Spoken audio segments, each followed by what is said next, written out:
Are you back with me? I think I'm back. Man, those dogs run, don't they? They're rough on each other. They beat the hell out of each other every time they go out in that kennel and start running. I can't wait until they have their own yard.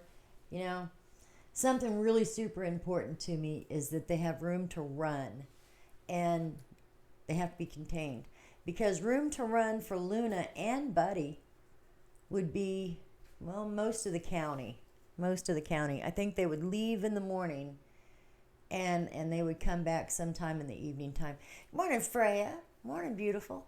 Did you guys ever have any dogs or know any dogs in your town or in your community that was like the town dog that made its rounds every day, knew whose house to go to, who was going to have food for it? Did you ever have a dog like that? Hi, Julie. Hi, Julie. We had a couple like that when I was growing up. My dog Pepsi was one of them. He was one of the town dogs, you know. And you have to understand, when I was growing up in Cleveland, Missouri, the population was 250, and it was 250 people for the next 40 years. Well, they do a census every 10 years. I don't think it finally doubled in population until I was in my 30s or 40s, and it finally made it to 500. So Cleveland is not exactly a hidden gem. You know, you get those little communities that are hidden gems, you know. Not this one. This town is kind of like your typical Wild West town. I mean, it has the main street with those row of buildings, and there's, Main Street is 2 blocks long. Yeah, it's 2 blocks long. So it has 1 block of a row of buildings. But it has the old style, the old West style, brickwork architecture to it. And I think the kids do the same thing in that town that they did when I was growing up, which is ride horses, ride your bike, go exploring, except now I guess you better throw in play video games.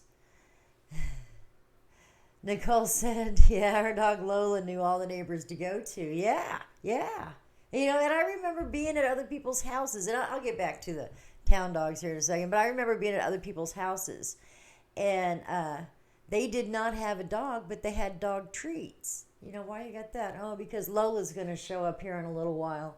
I got to have a treat for her. She comes every morning, says hi to me. So every morning I give her a treat. I love dogs like that. I really do. I really love dogs like that. So anyway, back to the town of Cleveland, Missouri. Ride horses, play video games, I think is another thing that they would throw in there as current things to do. And for most social gatherings, it's sitting on the steps on Main Street. Which is exactly what it sounds like. Now, they had the fortitude to build up the buildings, the steps, and the streets. You know, although, truth is, throughout the years of them repaving and putting more and more and more blacktop, except it's not really blacktop, they put gravel down and then they spray oil over that. And then they put another layer of gravel. And that's how they blacktop the roads in Cleveland. So after so many years of doing that, the streets have actually raised from when I was a kid. And I know that that's easy to say, well, you've grown too. But really, the steps used to come up 3 or 4 steps. Now they only come up 2 or 3. So I can say that and be pretty correct about it. But the steps were to the sidewalk to the storefronts. And there used to be little benches that were built between the storefronts. The biggest company in town right now that is still a producing company is Miller Organ Company. They have 3 or 4 buildings that they own there, and one of the buildings is the old bank. And the bank was put up in 1870 something. And it has the original bank vault in it still. It still has the original bank vault. So I love the history of the town. My dad actually has a book on the history of Cleveland. So, and there's a lot of old pictures in it. There's not too many of the original families left. Well, the original generations of family left, but there's still some around. So, love small towns, love town dogs, love town dogs. There should be more of those, Everybody's so worried anymore about somebody getting bit or dogs getting lost. Of course, I'm worried about my dogs getting lost, though I know they would find their way home. But I also know it would be a round trip of about 8 hours, and they would probably take that trip as often as they could once they discovered their path. Ugh, I can't handle that.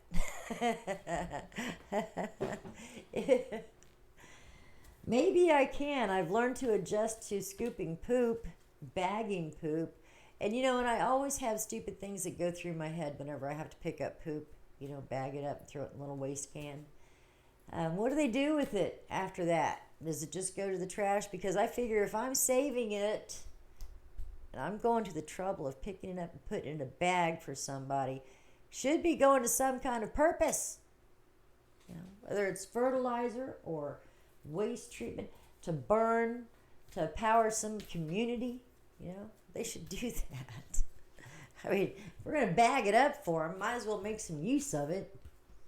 Start selling it. Oh, get me out of here. Let's pull a card. Yeah, there's a lot of people who sell crap anyway. Why not make it real? Something to think about. Something to think about. This is Postcards from Spirit by Colette Baron Reed. She's on YouTube. She's on Amazon. I know she's on Facebook because I follow her. So go check her out. Check out Colette Baron Reed. She is truly amazing. Is truly amazing. Dearest you who are also truly amazing. Believe that because it's true. You are truly amazing. Human beings spend a huge percentage of life asleep.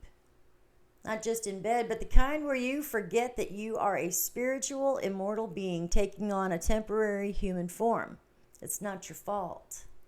Everyone suffers from spiritual amnesia once in a while, but as you develop an identity, an ego, you begin to see through the eyes of a small self and have less connection to your soul self. You may not recognize that this is going on, but you sure can feel it. We're here to remind you to look through your soul's eyes and see that magic is everywhere. Infinite potential lies in spirit who is teaming with you to fulfill the contract that you made to contribute to the evolution of the whole world. Wake up and remember that all the help you need is orchestrated in the invisible realms. Your mind, in alignment with divine intelligence, is unstoppable. The world is yours to co-create. You are so loved, and we are all behind you.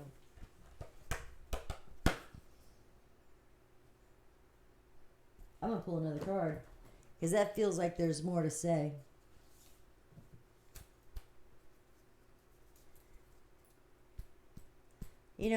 And truly, that's one thing that I can say that I wish that we could all see in ourselves. That we are absolutely limitless.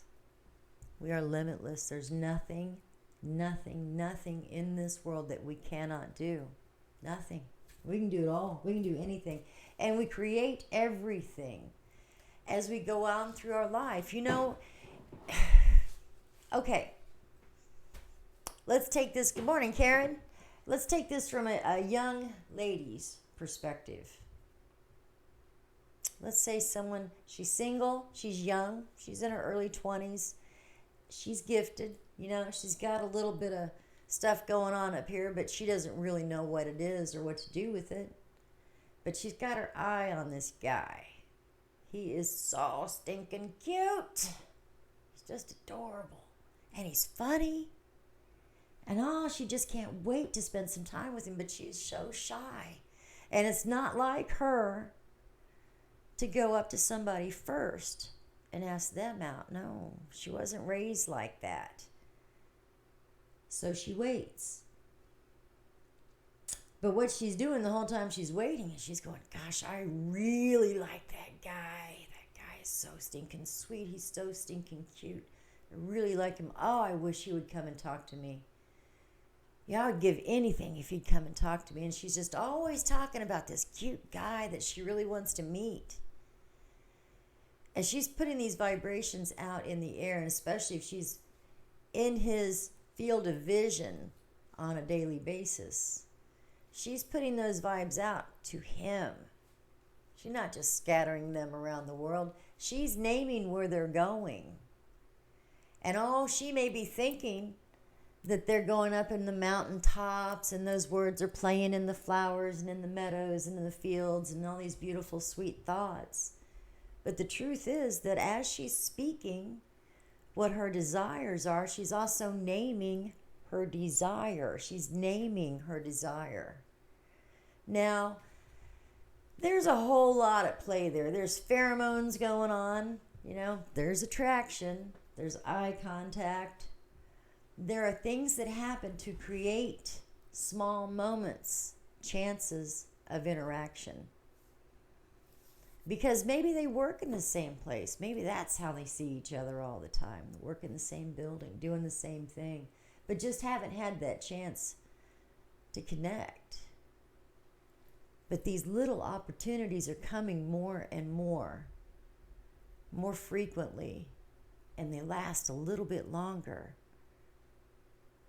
And so after she has a meeting, a chance to just sit and visit for a minute, and then time pulls her away again, she's thinking, oh my gosh, I just got through talking to him, and he is so stinking sweet, and I know how adorable he is, and damn if he isn't so funny. I can't wait until we really get a chance to spend time together. Those energies are still pouring out. She's still describing what her desires are. And though she's putting them out to the universe, she's naming those desires, and that desire finally comes. Hey, there's something going on downtown tomorrow night. You want to go check it out with me? It might be kind of fun. We can meet up, or I can come get you. What do you want to do? Whew. Dream come true, baby. Dream come true. Right? It's the same thing in everything that we do when we are manifesting our desires. When we are manifesting our desires, we are speaking of it so lovingly. We're talking about it. We're putting energy into it. We're building it. We're creating it. But know that the opposite is also true. If you are manifesting an energy of hate, can't imagine that. That's an icky feeling even thinking about it. But if you disliked somebody so much that you just spent that energy, that creativity, that mojo on creating bad, dysfunction, despise, all the low vibrations, and you're sending those low vibrational energies out, they're liable to attach to that person because you named it. You created the circumstances by thinking it and bringing it to life. You can do as much harm in your world and affect other people's worlds. As much harm as we do creating good by putting out those good thoughts and those good emotions and those good vibrations. If we were in a country that was torn by war, you have those civil wars, those disturbances, and everybody's focusing their energy on aggression and hate and waiting on that first move to be made so that fight can start. Wars are created like that. So are little rivalries in your lives. We really do create our own world. We really do create and control what happens in our world. That's one thing that we as a people do not understand. Don't understand.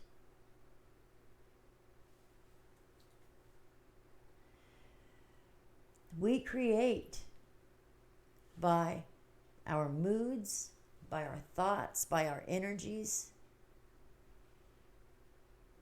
3 people on my list, if ever, manifest negative.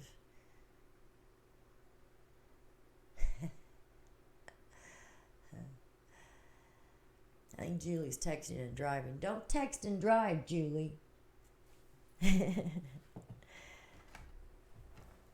They really do, though. You create your world. You create your world. We create our world by the energy that we give it, what we give our energy to. So focus your thoughts. Get those thoughts away from anger, disgust, despite, any of the ugly words, any of those lower vibrational words. People are brought into our lives as adversaries to help us grow and change. They're not brought into our lives to make our lives a living hell. And if we continue to have the same type of adversaries or the same adversary in our lives over and over again, and we choose not to change it, then that is our fault. That is our own fault. So, because we have the power. Now, fear is the bind that keeps us where we are. And we measure fear by our history, by the past. If you touched a hot stove when you were a kid and you got your hand smacked, and then you went back and you touched that hot stove again and you got your hand smacked harder, well, the lesson is if you touch that, you're going to get hurt. Whether I'm doing it or the stove is doing it, if you touch that stove, you're going to get hurt. That's the lesson. So find the lesson in the return, the constant going back, and the constant keeping the same energy in your world.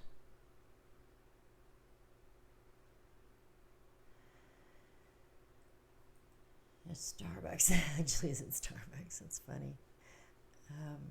Let me go back. Let me scoot back up here. Julie said, I think they're safe because I did slide negativity so much. Waste of energy. Oh, I see.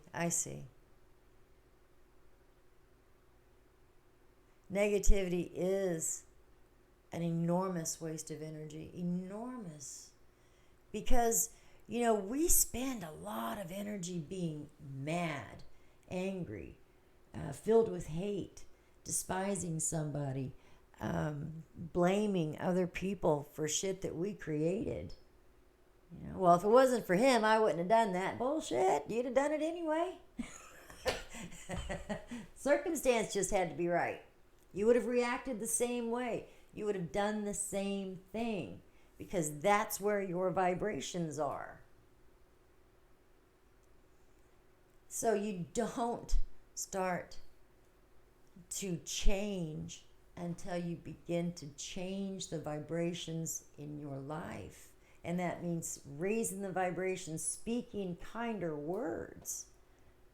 Instead of hating and despising that person in your life, find out what the reason that adversary is in your life. Find the lesson. Because I guarantee you that if you find the lesson that the adversary brings for you, the adversary will leave your life. It's like magic. You're stumbling. Oh, I got it. I understand. I can see that part in me. that person exhibits that makes me despise. I can see that part in me, and I don't like it. So I changed this in myself. Because once you recognize something that is yours, you own it, right? You own it. And so if you own something, do with it what you will. Put the right energy into it. Don't feed the negativity. If we spend as much energy feeding positive, love, healing energy, if we spent as much time and as much thought on the loving, healing good, man, I think that would be the start. That would be a start of a brand new world. I don't know what happened here. I pushed a button and I logged out of my chat. So let me go. Excuse me. I just got to grab my keyboard. And I need to log back into my chat so I can see what you just wrote. Can't believe I just did that. Let's see here.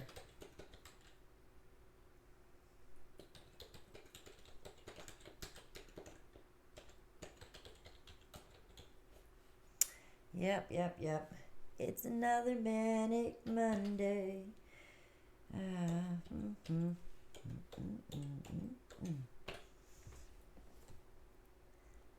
Oh, crap, that's not true. Gmail. Because I didn't put the dot in front of the com. Oh, you crappy thing. Sorry, people. I'm so sorry. Okay. I didn't put the dot in front of the com. And so it said, nope, that's not right. Oh, crap. Wow. And I was even watching my fingers type, and I still put too many E's and too many O's in that also. Trying again.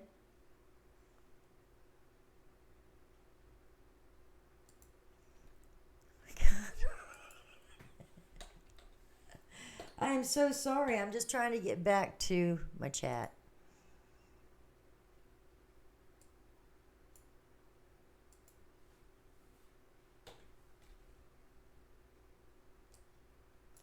I know. God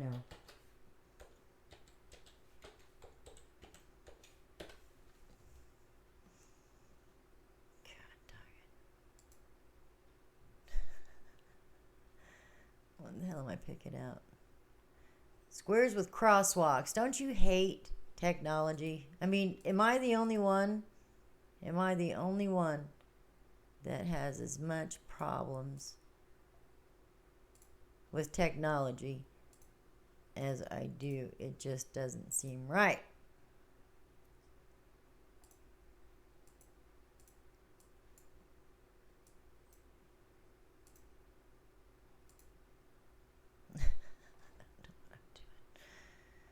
Pick all the squares with buses, and you know what? It's a giant picture of an 18-wheeler. Oh my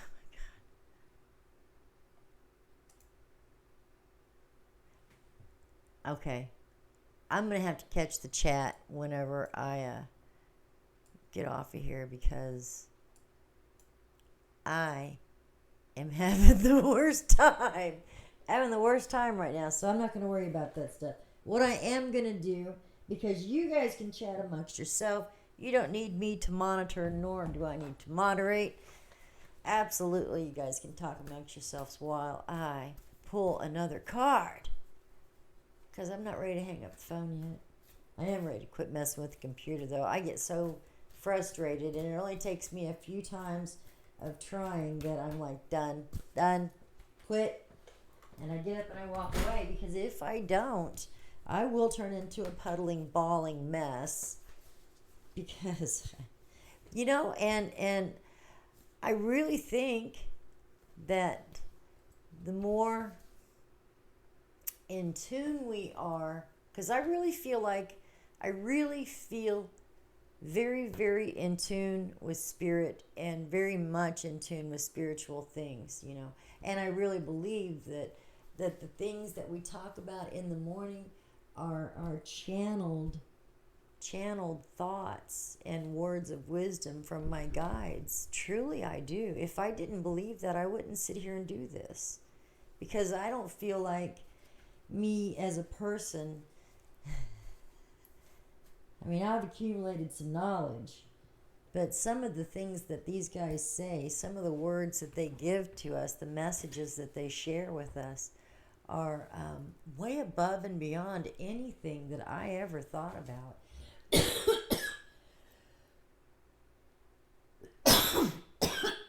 Pardon me. My goodness. So sorry about that. But I want you to know that my cleansing thing is going really, really well. I still haven't had any meat. I had a little bit of bread yesterday, but not enough to really affect me too bad. Nothing that I can't negate. And I grabbed a Coke this morning because I didn't want to grab a glass of iced tea. I wanted something else, so I grabbed a Coke this morning. Took 2 sips of it, got my stomach burning so damn bad. So I ate a banana, and the dogs, I had to share my banana with the dogs. But my tummy felt better. Dearest you,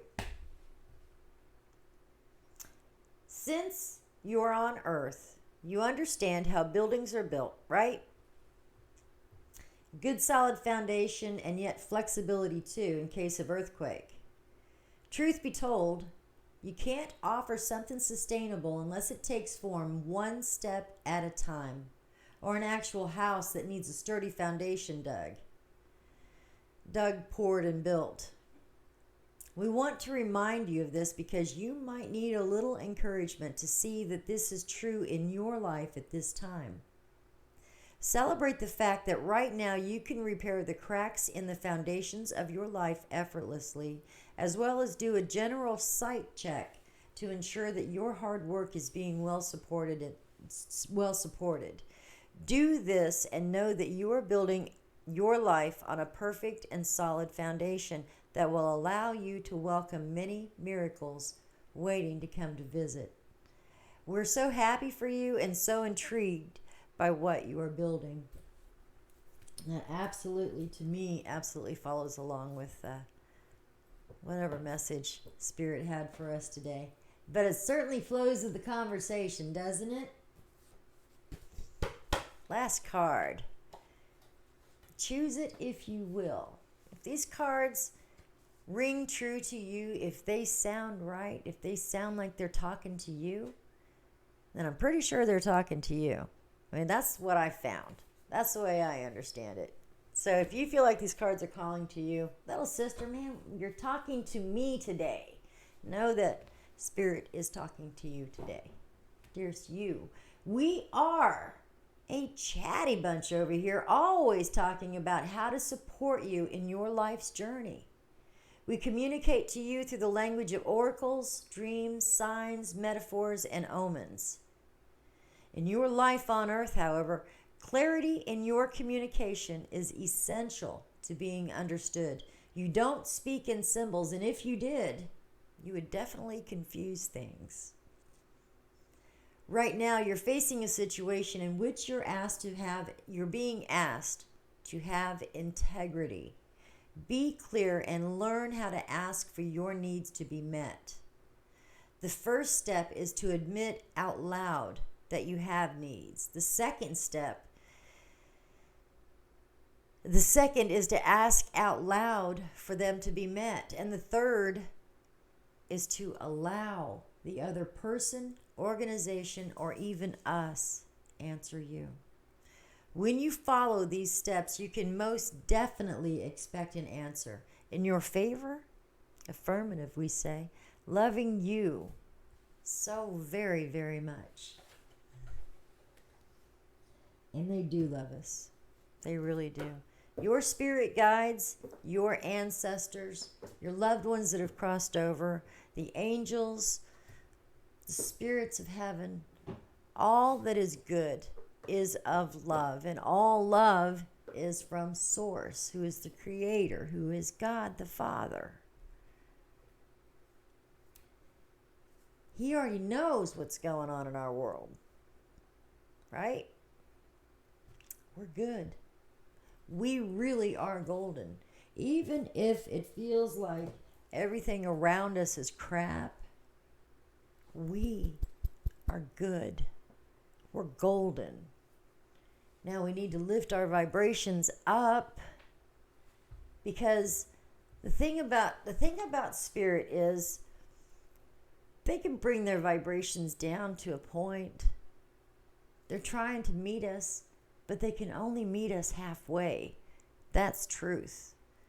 They can only meet us halfway. They cannot come down to where we are. If you feel like you're not connecting with spirit, but you also look around you and visually, mentally, spiritually, you feel like you're not connected, maybe you're just not living the way you should be living. Maybe your expectations of self is much less than what you're actually capable of. Don't be so quick to label yourself. Don't be so quick to take a hand. And don't be so quick to put your hand out and say, I'll take whatever you have to give me, because nothing is free in this world except your love that you have to give to others. Yourself, your energy, that's what's free. Everything else comes at a cost. So if you're relying on man in a man's world, or woman in a woman's world, I'm not trying to be sexist here, just general. If you're relying on some other organization, entity, person to sustain everything that you are, what are you going to do when it's gone, or when it's over, or when it's done, or when it runs out? And start figuring out how to be self-sustaining, because it's more important than you know. It really is. But you're stronger than you know. You have more intelligence than you can ever even realize. And truly, above all else, you are limitless. You can do anything. You can do anything you see yourself doing. And once you see yourself doing it, man, you just, I can do that. I've probably done it 1,000 times. Maybe not in this lifetime, but my spirit remembers doing that. It's familiar to me. So I can do it. And if it's not familiar to you, you are teachable. You can learn. Don't be afraid to learn. Don't be afraid to seek out information and really dig into some ideas with other people, especially like-minded people. And I love talking to like-minded people. They're pretty cool. And you learn so much in the exchange, so.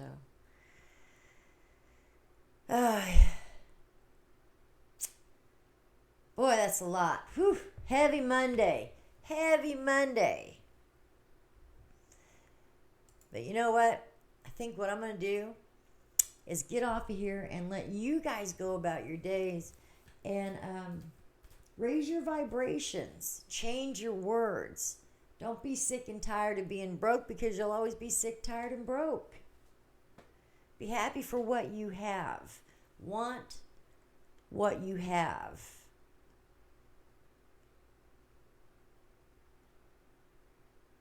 Don't want somebody else's stuff.